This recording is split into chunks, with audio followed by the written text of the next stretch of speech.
KPK merespons terkait laporan ex-ketua KPK Abraham Samad bersama sejumlah tokoh masyarakat sipil terkait proyek strategis nasional PIK 2. Juru bicara KPK Tessa Mahardika menyebut KPK dan Kejaksaan Agung tengah menyelidiki dugaan korupsi proyek strategis nasional pengembangan PIK 2. KPK akan menganalisis dari sisi yang berbeda dengan penyelidikan oleh Kejaksaan Agung.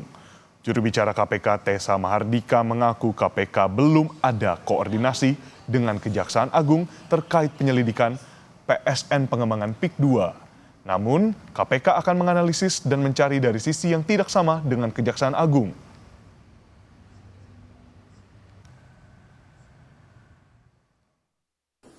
Ada tidaknya koordinasi dengan Kejaksaan Agung karena mereka juga melakukan penyelidikan ini saya belum terinfo, tetapi tentunya KPK akan melakukan proses analisa, verifikasi, dan mencari dari sisi-sisi yang tidak bertabrakan dengan penyelidikan yang dilakukan oleh Kejaksaan Agung. Bawa nggak, Pak?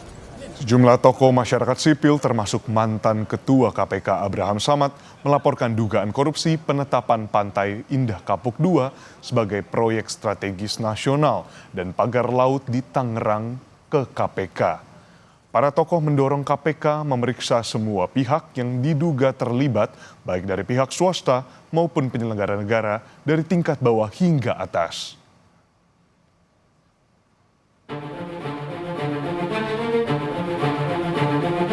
Kasus pagar laut di Tangerang merembet ke proyek strategis nasional PIK 2. Sejumlah tokoh nasional melapor ke KPK dengan tuduhan ada dugaan korupsi dan kerugian negara.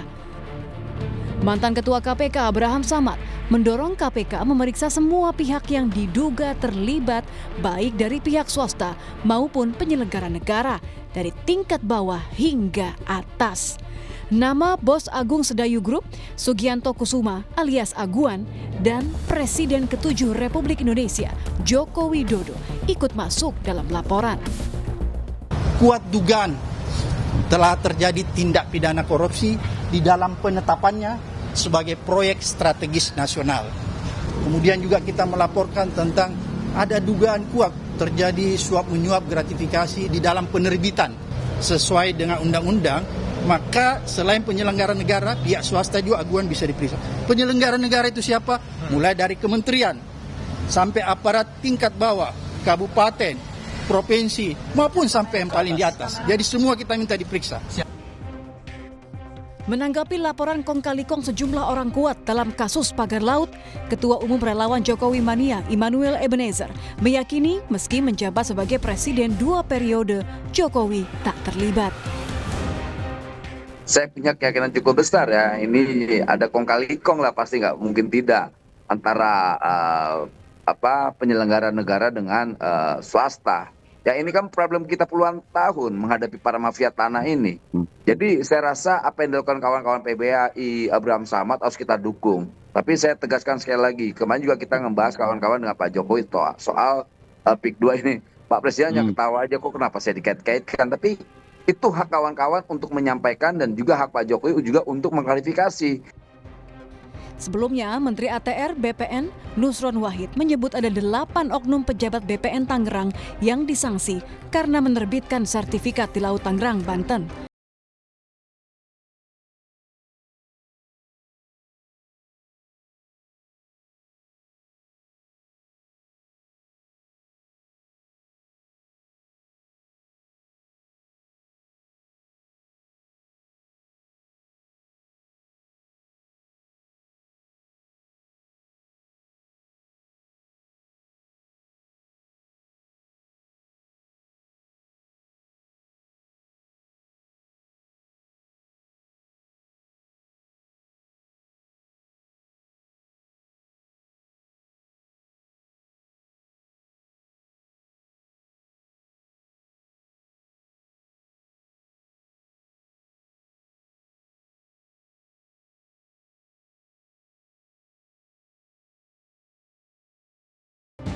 kita harus melihat kalau menteri berarti penyelenggara negara. Penyelenggara siapa? Ya pada waktu itu. Disitulah saya kira teman Mas Julius dan saya itu menempatkan negara, karena itu penyelenggara negara. Apakah penyelenggara menteri itu berdiri sendiri kebijakannya, ataukah melalui karena tindakan dari atas? Nah, dari atas siapa?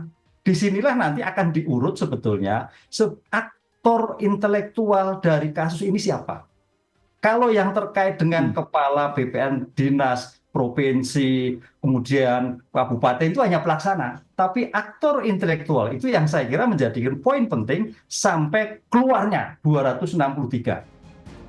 Hipnu menegaskan, 3 institusi penegak hukum harus bekerja sama dalam mengungkap semua pihak yang terlibat agar kasus pagar laut tak seolah lempar tanggung jawab. Tim Liputan Kompas TV.